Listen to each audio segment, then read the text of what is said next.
Hombre, Néstor. ¿Qué pasó con contame cómo te fue, hombre? Por allá muy bien, hablaron Sí. mucho de usted. Sí, no me digas. Sí, los televidentes que estuvieron en la peregrinación, todos los días se alimentan del santo del día, por ejemplo. Ve qué tan delicioso. Sí, y me dicen que si yo se la tengo montada a usted con el café, ¿Y qué les dijiste? yo les dije la verdad. O sea, que sí. No, le dije que usted preparaba un café muy bueno, Ajá. ¿cierto? Que Javier se ve que ya trajo la taza y que quiere. Y que, Sí. y que tomarnos un café viendo Enhorabuena es el mejor plan del día. Innegablemente, Ya sea- absolutamente cierto. Ya sea a las 3:30 de la tarde o a las 10 de la noche. Cualquiera de los dos horarios cae bien. Estoy preocupado ¿Qué pasó? porque comenzó el programa y no veo que el café se esté moviendo. Entonces, ¿qué fue lo que le dijiste a la señora? ¿Te das cuenta que sí me la tendré montada? No. No, empecemos el programa más bien. Empecemos ¿Sí? enhorabuena. Sí, Ah, sí, pero empecemos bueno. enhorabuena. Que,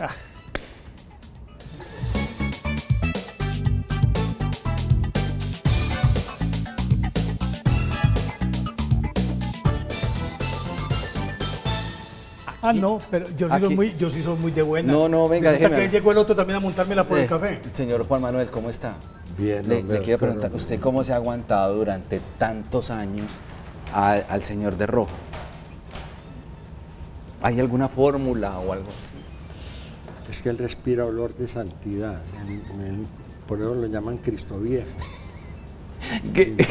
¿Cómo así que respira olor de santidad? Sí, claro, es un hombre impoluto.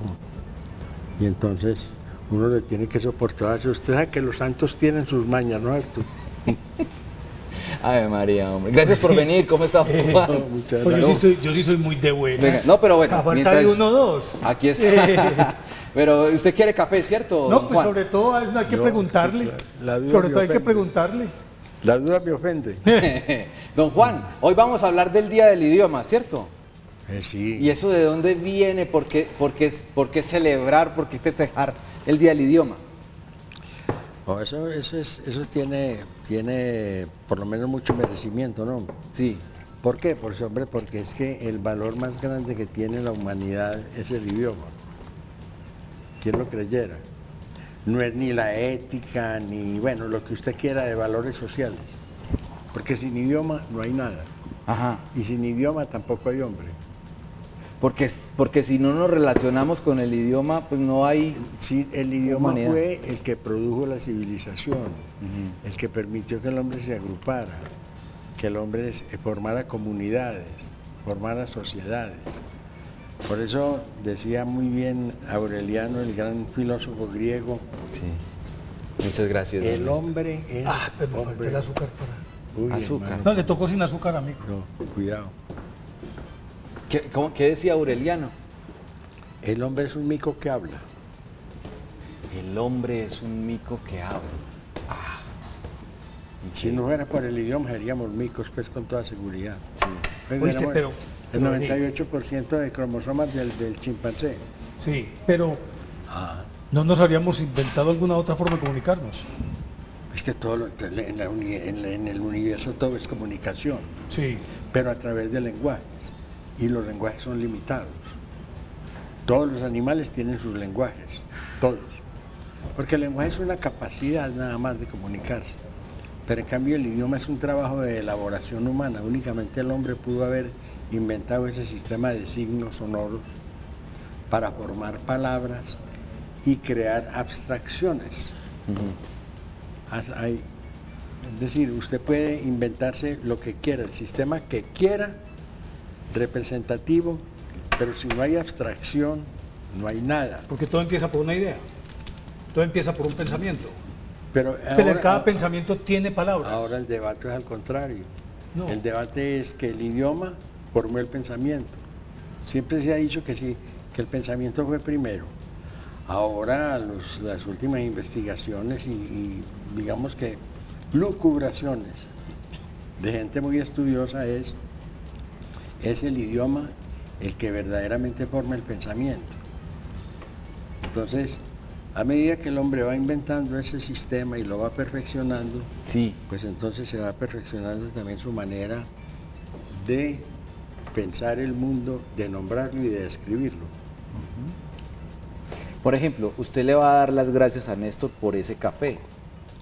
Si no tuviéramos el lenguaje, Usted tendría que dar una patadita, Ya sabía. un cariñito, una rascadita, sí, como hacen los animales, ¿no es cierto? Ajá. Pero como le digo, códigos demasiado limitados.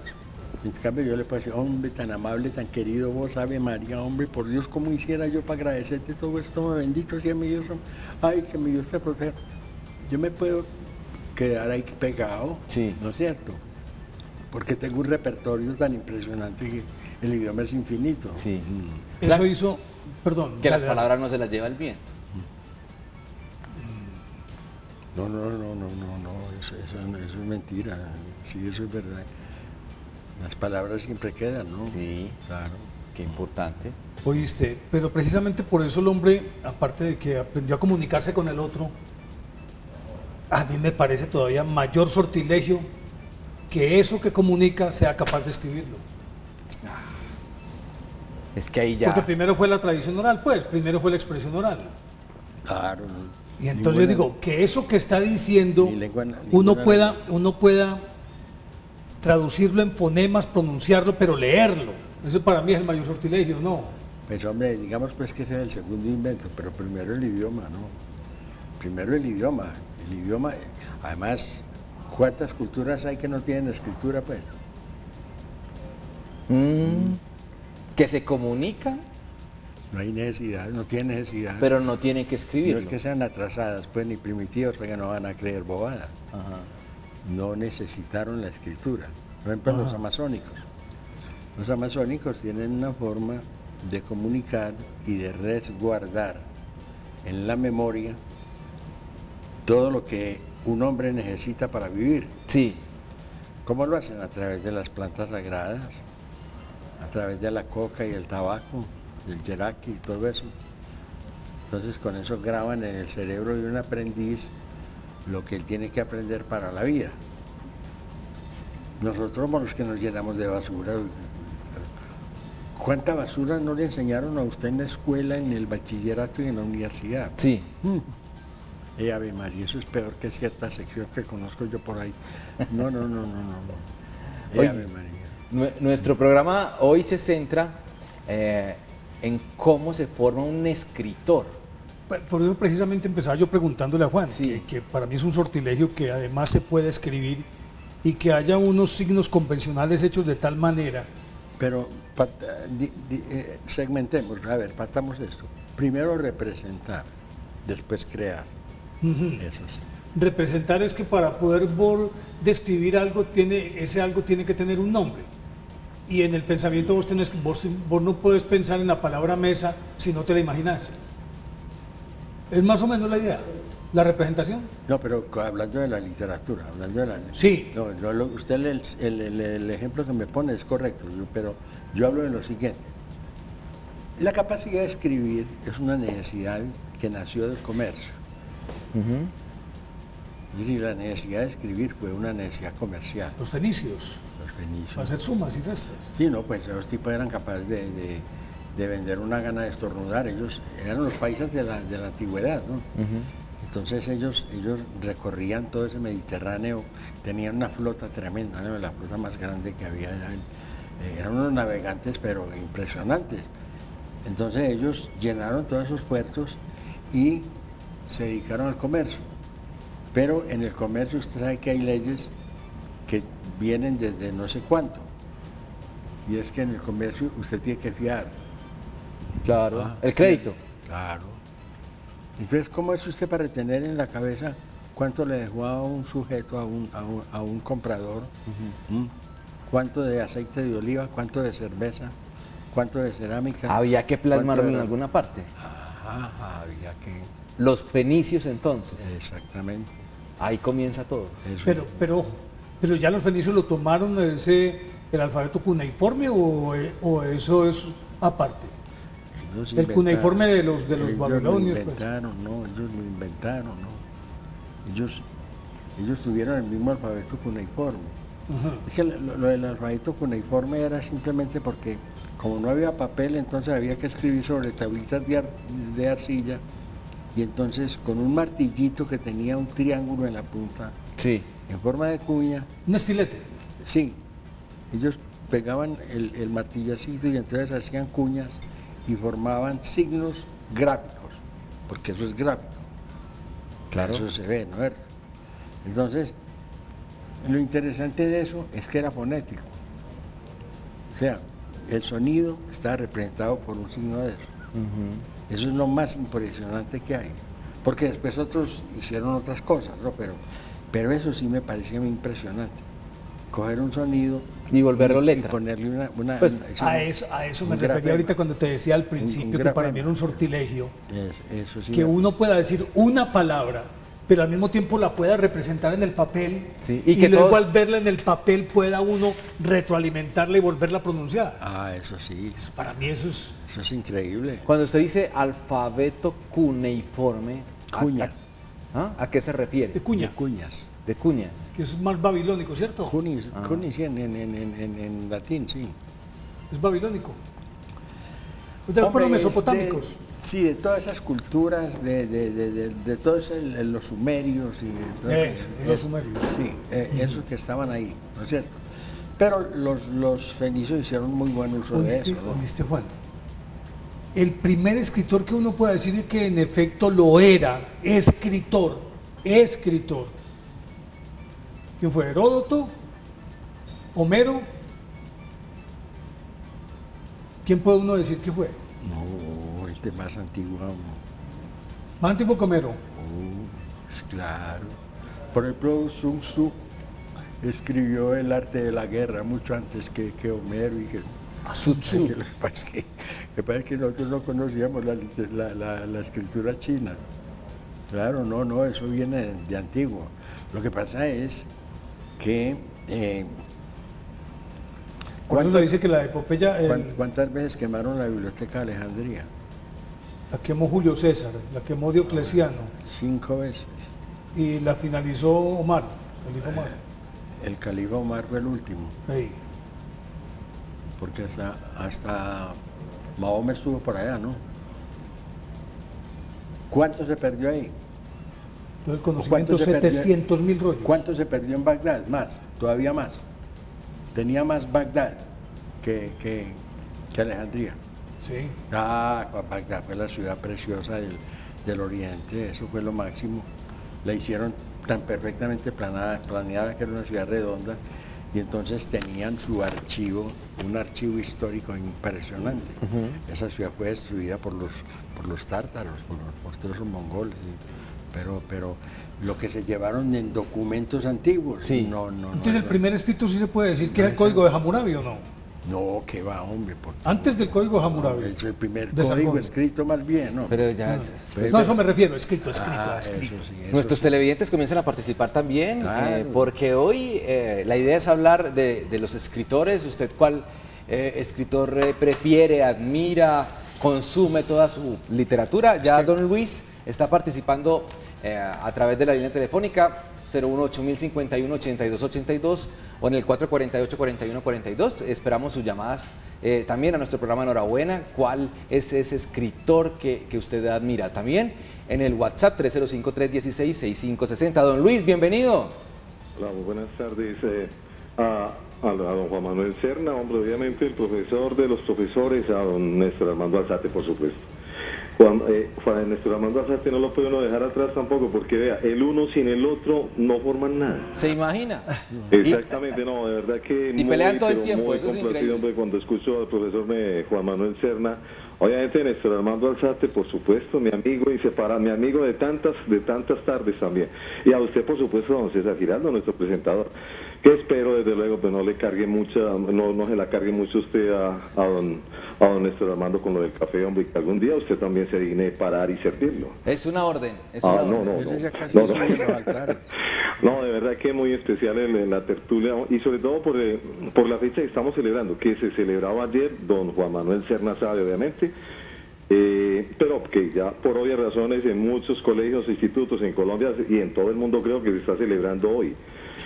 Yo quisiera quiero hacer dos preguntitas. La primera, ¿por qué las palabras en el lenguaje van caducando? Porque fíjese que hay términos de tiempo atrás, o sea, que uno escuchaba de tiempo atrás, hoy en día ya no, mejor dicho, ni fu ni fa, ¿no? Como solíamos decir. Sí. El lenguaje, obviamente también entiendo que el lenguaje debe de renovarse, debe de retroalimentarse de términos nuevos, terminologías nuevas y expresiones, obviamente que le den vida, que le den más colorido al idioma, ¿cierto? Pero yo, sinceramente, siempre me he preguntado también como lingüista y como profesor, ¿por qué en el lenguaje esos términos, incluso términos muy significativos, muy sonoros, como hablaba ahorita don Juan Manuel acerca del grafema y eso, ¿por qué han ido desapareciendo? Sí. Y desde luego, pues en pleno siglo XXI, con todo lo que estamos viendo, esto de la invención de las redes, ¿qué digo yo? Las innumerables palabras y términos que se han ido inventando, pues hombre, lo dejan a uno asustado. Sí, señor. Desde que la mera palabra, por mencionarle algo, y ya termino con esto, no los molesto más, la mera palabra, por ejemplo, agenda. De la mera palabra agenda se han sacado cualquier cantidad de términos. No sé, obviamente, pues a qué se debe. Bueno, sí, de pronto pregunto yo en forma un poco inocente, a sabiendas de que también pues en esto soy un estudioso de la lengua y eso. Pero hay términos, esos términos que se han ido perdiendo, Sí. ¿cuál es el motivo? Es decir, ¿a qué se debe? Porque ya uno ni los, mejor dicho, escasamente de pronto por allá por lontananza los escuchará y pare de contar, porque nunca más. Qué bien, don Luis, gracias por llamarnos, por hacer parte de esta familia, de la familia Televida en el programa Enhorabuena, y esa pregunta bien interesante. Muy ¿Por amable, qué don Luis, sí. caducan ciertas palabras? Las palabras se guardan, que es lo que llaman los arcaísmos. Lo que pasa es que hay una fuerza muy grande en el idioma que es la diacronía, Sí. que es la fuerza de la evolución. El idioma es la expresión de una sociedad. Si la sociedad cambia, eso tiene que afectar en alguna forma el idioma. Pero don Luis lo dijo muy bien, son palabras, no estructuras. Si usted compara el español de hace 1000 años con el de ahora, pues hace 1000 años era castellano, pues no era español. Español se vino a llamar mucho después, ¿no? Pero lo que nació primero fue el castellano.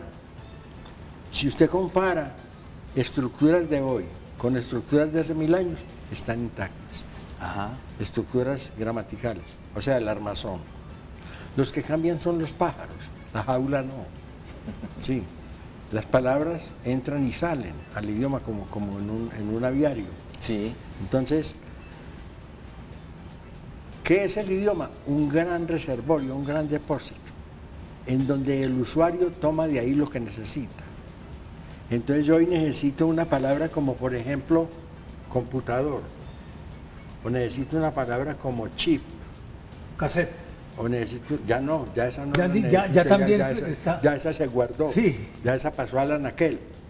Ya las palabras que pasan al anaquel se llaman arcaísmos. De pronto las usan por ahí, ¿no? O de pronto se quedan en sociedades que no han tenido los influjos, por ejemplo, del avance Es científico. decir, la tecnología y la cultura van exigiendo que vayan cambiando también, Y la de política, acuerdo con las y necesidades. la política. Y la política. María, la política tiene una fuerza tremenda.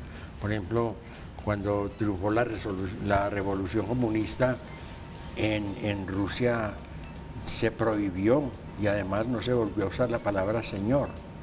Porque según el comunismo, pues que todos somos iguales, dicen ellos, pues, ¿no? Como el cuento aquel de los marranos, ¿no? De la granja de Orwell. Sí, todos los animales somos iguales, pero los marranos somos más iguales que los otros. Bueno, entonces ellos decían pues que como todos éramos iguales, Entonces la palabra señor, no. no, ya la cambiaron por camarada. Y todavía la usan para ir unos Muy tontos ahí. Bueno, Vamos a ver cómo un joven está trabajando todo el tema de tomar esas estructuras de las que usted hablaba, de adquirir las palabras y plasmarlas en escrito. Lo vemos, aquí estamos, enhorabuena, mire.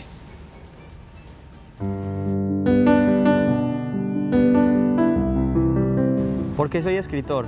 Por necesidad, por esa estúpida necesidad de vivir escribiendo, por ansiedad, por ese sudor frío de pura ansiedad de correr en el tiempo, por agonía, por esa meticulosa curiosidad agónica que me mata al no poder escribir. La gente no le tiene miedo a la sangre, pues vive en una ciudad donde en cada esquina hay sangre de hombres y mujeres. Andaba leyendo Opio en las nubes, de Chaparro, y a mí me gustaba una muchacha, yo era enamorado de ella, y yo empecé a leer este libro y me sentía identificado, era cómo escribía, cómo se expresaba. Entonces intenté imitarlo.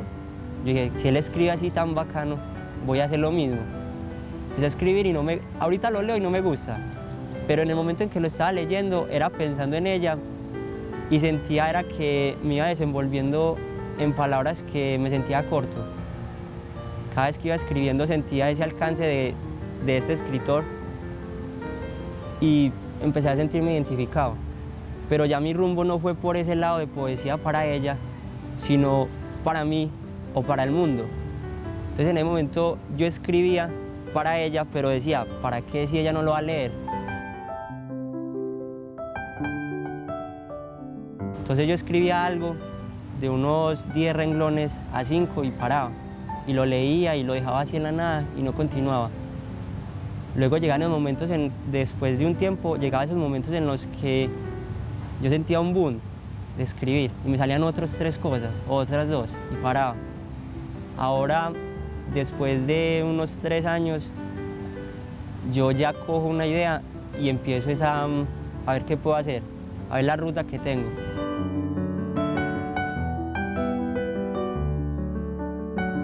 Los vidrios empañados y ella dibujando en los vidrios con un billete de 1000 y yo miraba cómo se iba dibujando por todo el carro todas las flores artificiales de la ciudad. Dibuja mis palabras, dibuja mis recuerdos, dibuja cada de mis palabritas, dibuja cada uno de mis recuerditos. Ey, mira que yo te recuerdo como, ey, mira que yo escribo palabras en las paredes de mi casa. Dibuja cada ruta de escape, dibuja cada camino por andar y ya andados. Dibuja mi mirada, como yo escribo tu mirada. Dibuja cuando te miro, como yo cuando miras, escribo. Tengo un proyecto que se llama, es una revista y se llama Le Poste. ¿Cuál es la idea? Que los que no hemos podido publicar, unos pocos amigos que tengo, podamos hacerlo. Yo soy el que digo, si no me pueden publicar en ningún lugar, entonces yo publico. Y la idea es esa, principal, publicar por publicar, arte y cultura, porque son muchas ideas que hay en la ciudad, muchas ideas que hay en el país, pero no hay los medios. Pero la idea es esa, que publiquemos por publicar y ser un ejemplo a seguir. De que si ustedes no lo pudieron publicar, publique usted. Ya hace 2 meses mandé un relato corto a la revista, El Tronce, y nada que recibo respuesta. Ya ando con la idea de que no llegó, que se perdió al cartero o que si llegó, pero no lo quisieron leer. Y estoy seguro que si lo hubiera leído, ya tendría respuesta. La palabra es vida, escribir es vida, escribir es libertad. El escritor es el que simplemente de su ser, de lo más adentro, sale, vive. Eso es un escritor.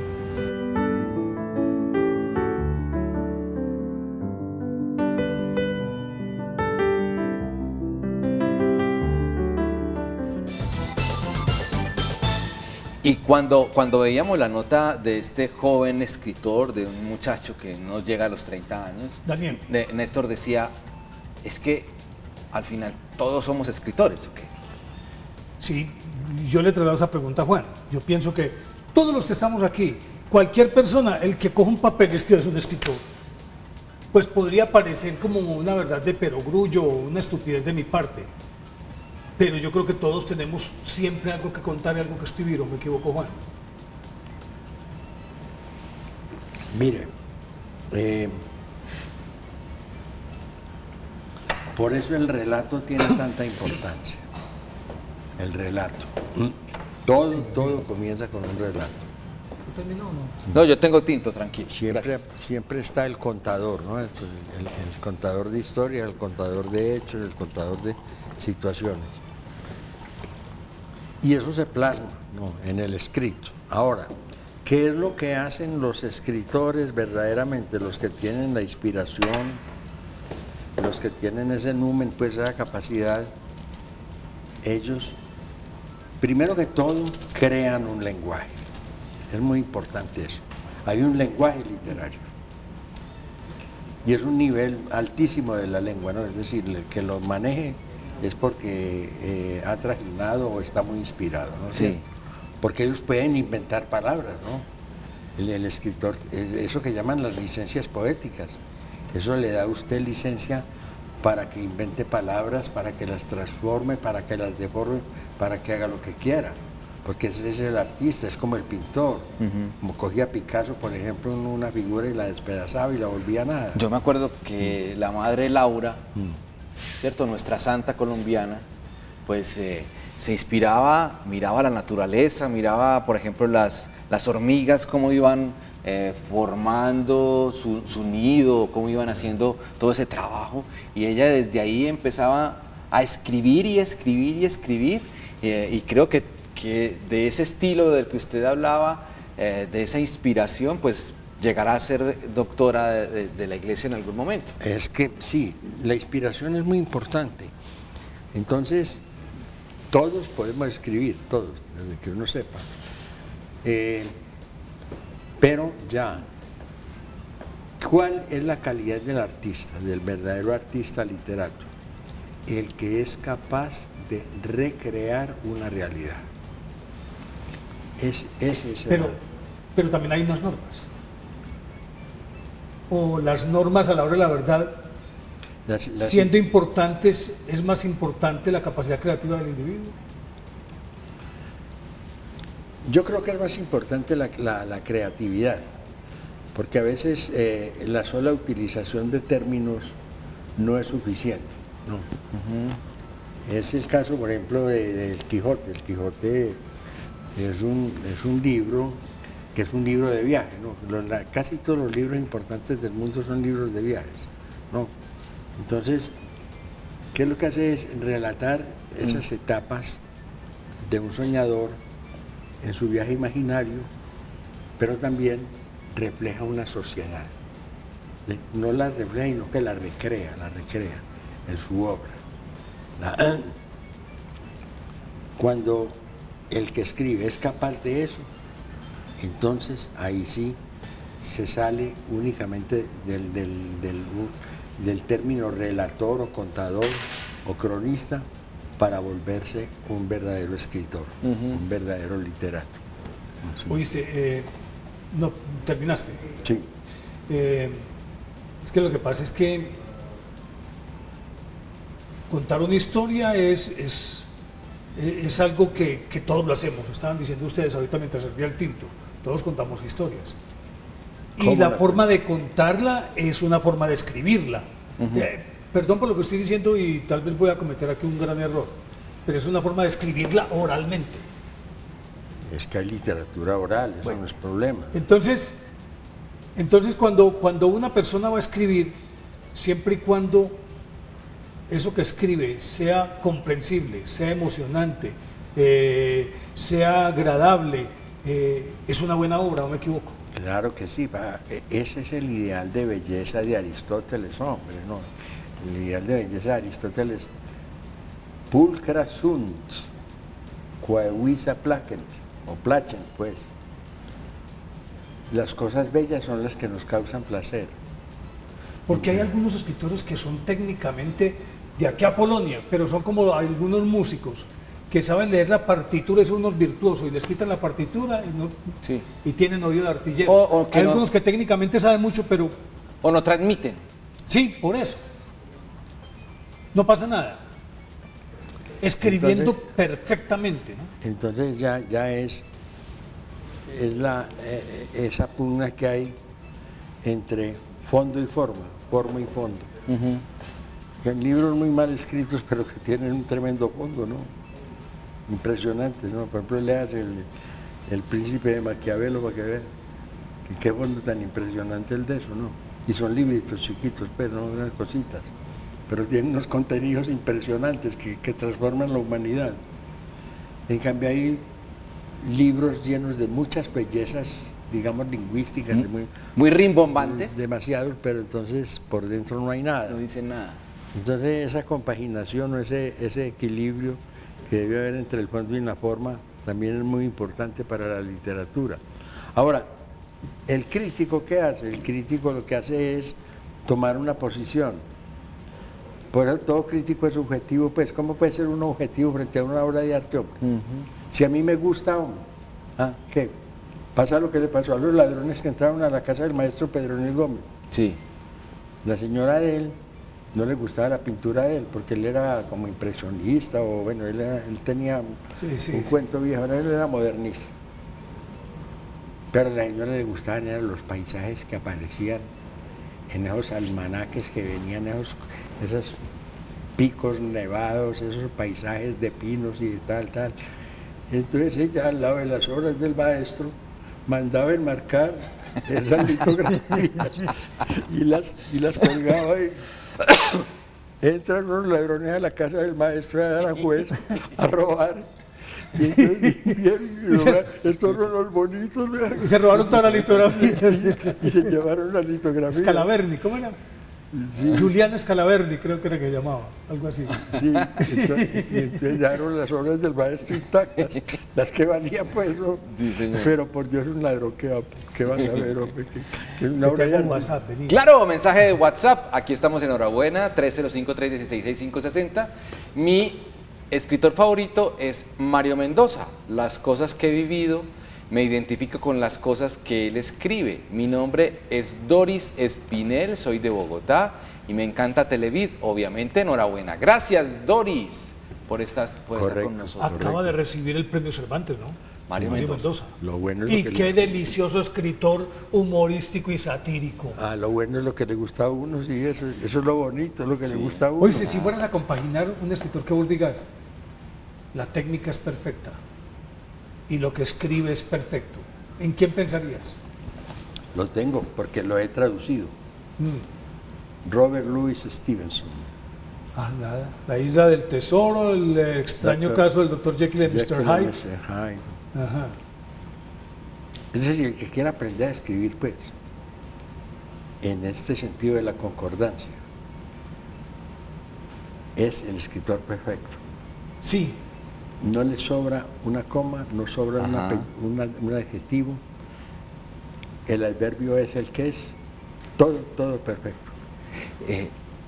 Don Juan, frente a lo que usted decía de la forma y el fondo, muchas veces desde el punto de vista comercial, el autor que vende más libros no es el que sea más purista o el que tenga el mayor fondo. No. A ver, eso se llama la teoría de la tipicidad. ¿De la tipicidad? Sí, de la tipicidad. Mire, el escritor que refleja fenómenos típicos del momento de una sociedad puede que venda mucho, pero no dura mucho. Porque cuando se cancelan los fenómenos que producen esa literatura, se acabó la literatura. Por ejemplo, nosotros tuvimos libros en cantidades sobre la violencia liberal conservadora. Sí, señor. Se acabó eso, a ver dónde están.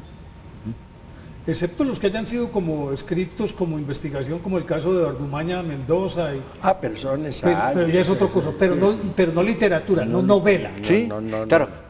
¿De novela cuál queda? ¿Queda cuál? ¿Qué tiene El Principito? Que pasa y pasan los años. Plantea conflictos que no han tenido solución. Por ejemplo, el tema de los celos en Otelo seguirá vigente por toda la historia, seguirá y seguirá. ¿Por qué? Porque voy a ocupar todas las mujeres que han matado en estos días por celos. Eso no se ha resuelto. Es una pasión humana que nos devora. Y que sigue siendo la misma de hace 3000 años a hoy. Y no la ha resuelto. Lo mismo que Eso le da mucha vigencia. Y son temas universales. Lo mismo que la codicia, la ambición. El autor que trata el conflicto, ahí está el fondo que tiene vigencia. El conflicto humano, ese es el que sabe, el que puede describir ese conflicto. ¿Oíste? Y analizarlo. ¿A vos te gusta Gabo? No. ¿No te gusta? No. ¿Por qué? Claro que tiene cosas muy buenas, pues, no es que no estoy diciendo que sea malo, no. No, usted dijo lo de los gustos. Hombre, mire, un autor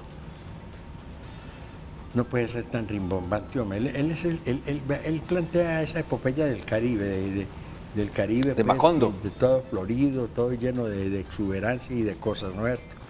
Es un culebrero de adjetivos. Es una cosa que me impresiona a mí, pues, esa cantidad de adjetivos que usa y no me gusta porque, ya por un sentimiento personal, hombre, ese tipo nos trató muy mal a nosotros los antioqueños. Y son cosas que a mí me constan. Entonces, sí, yo tengo pues otra literatura en donde no necesito leer a García Márquez. Por ejemplo, la novela El coronel no tiene quien escriba, es muy técnica, está muy bien hecha. Eso sí es bobada, pues, ¿no? En eso no ayuda. 100 años de soledad es una cosa del Caribe. Pero si usted quiere tener un costumbrista, pues, que le dé mitad de partido, tenemos Tomás Carrasquilla. Sí. Eso es. Entonces, yo prefiero irme por eso, que se identifica con mi cultura y mis sentimientos. Lo que pasa es que cuando un tipo se pone de moda, se lo imponen a uno. Y entonces empieza el boom publicitario, y entonces si usted dice que no es bueno, entonces usted es un estúpido. No, usted es un ignorante. ¿Usted cómo se atreve a tocar a Gabo? Ave María, no, pues intocable. ¿Pero qué? Eso también está ligado a un fenómeno político, claro, politiquero, y entonces se contamina todo. Y a mí no me gusta eso. ¿Sabían ustedes que hay talleres de escritores aquí en nuestra ciudad de Medellín y en muchos lugares de Colombia? No, y es buenísimo eso, es buenísimo, porque de ahí salen muchas cosas buenas, claro, ¿no es cierto? El problema es aprender a escribir debe ser muy difícil, ¿no? Sí. O tiene la inspiración, o es muy difícil que... Claro que se puede formar a través de estudio y práctica, ¿no? Sí. Porque esos son... También el estilo se puede pulir, pero la creación no. Es muy difícil. Miremos qué pasa en la Biblioteca Pública Piloto, donde estos talleres de escritores ya son regulares. Miren.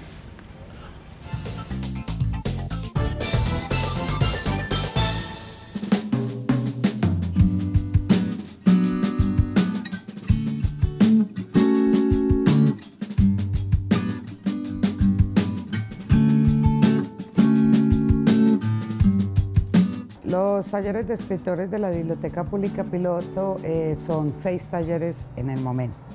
Tenemos el taller de escritores, el taller de poesía, tenemos el taller de literatura adultos, el taller de literatura jóvenes, el de redacción y el taller de escritura creativa.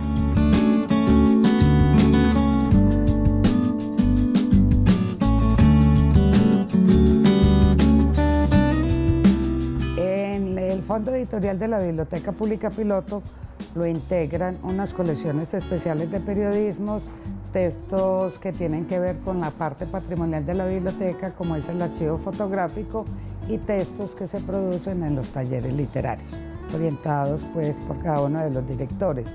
En este momento ese fondo editorial cuenta con 152 publicaciones. Entonces se han hecho antologías de los integrantes de los talleres e igualmente se han publicado obras independientes. Entre esos tenemos el autor Arnulfo, que es integrante del taller de poesía, la escritora francesa Claire Liu de Holguín, que también hace parte del taller hizo parte del taller de escritores y ahora hace parte del taller de poesía.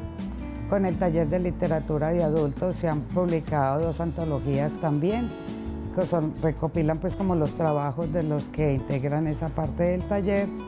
El taller de literatura jóvenes ya también tiene 2 publicaciones y se está precisamente en la elaboración de la 3ª publicación que se editará en este año.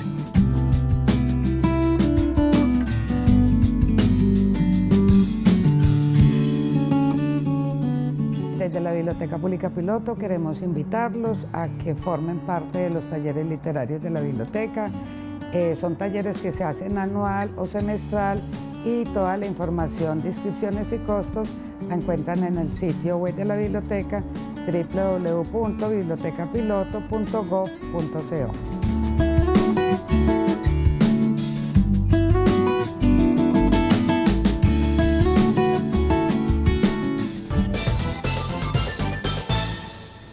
Últimos minutos de nuestro programa en el día de hoy con el maestro Juan Manuel Serna, con el maestro Néstor Armando Alzate, porque también se debe decir, Sí, ¿cierto? sí, claro. Sí, el mensaje de WhatsApp 305-316-6560, hablando hoy, vea, la letra está muy grande. Hola, buenas tardes, aquí disfrutando del programa y de tan buena compañía. Mi nombre es Patricia Cardona. Me encanta el tema de hoy y mi escritor favorito es Gabriel García Márquez. Usted lo decía, por los gustos se venden Los calambombos. los calambombos. Claro. Pero venga, yo no sé, yo tengo un vicio y es que yo regularmente no leo un solo libro. Yo leo 5 o 6 libros de manera paralela. O sea, usted es Porque un cuando yo nochero. me canso con un tema, entonces cojo otro. ¿Su nochero tiene 3 y 3 o qué? No, pues mi espacio donde escribo Sí. todas esas cosas, entonces yo tengo siempre 5 o 6 libros que me estoy leyendo. Sí. Y los salpico y los dejo un tiempo y vuelvo y los cojo. Pero en ese orden de ideas, uno siempre tiene unos libros preferidos. Dame los 5 tuyos, Juan. Y vaya pensando los suyos, amigo mío. A mí me gusta Carlos Fuentes, pues. Ese hombre que rescató la Ve, novela entre del otras siglo cosas, XX. ¿dónde está el espejo enterrado que te presté? No, así que no no. me lo has devuelto. Así Que es. no me lo has devuelto. Plata perdió, plata Sí. perdió. Sí, Plata sí, perdió. sí, sí. Sí, Ese bueno. libro se esfumó. Sí. Sí, salió y se fue, salió volando. El espejo enterrado, sí. Carlos Fuentes, los grandes narradores de tipo Balzac, por ejemplo. María, qué cosa tan extraordinaria, hombre. Los grandes costumbristas colombianos. Para mí es un libro muy inspirador, La Vorágine, sobre todo yo que he estado en la selva. Hombre. Uf. Sí. Perdón lo que voy a decir, para mí es la mejor novela latinoamericana que se ha escrito, pienso yo. Probablemente es la novela de la selva, la mejor novela de la selva pues que hay en el mundo es esa, porque La Vorágine cuando salió fue traducida inmediatamente a 22 idiomas, en una época pues en donde no había tanta difusión, ¿no? 1927, 1928. 22. Sí. Sí, más o menos, por ahí, bueno, por esos lados. En todo caso, Ave María, hombre. Pero qué entonces los 5 inspiración. libros, dame los 5. No, y poetas me gusta Julián del Casal, un pelado cubano que murió muy joven, pero Ave María, hombre, qué cosa tan impresionante, qué cosa tan impresionante. Ahora, de los libros de literatura que yo haya disfrutado, me gusta mucho un autor inglés, los ingleses tienen su cuento, ¿no? Somerset Maugham. Sí, señor. Sí. Ese es un hombre que ha calcado muy bien el espíritu humano, ¿no? Ujú. Sí, lo has sabido trasladar pues a la literatura. Bueno, entonces te cambio la pregunta. No hablemos de los libros, sino los 5 autores. Entonces tenés Balzac. ¿Cuál fue el otro que dijiste? Carlos Fuentes. Carlos Fuentes, Tercero, Somerset Maugham. sí. Robert Louis Stevenson.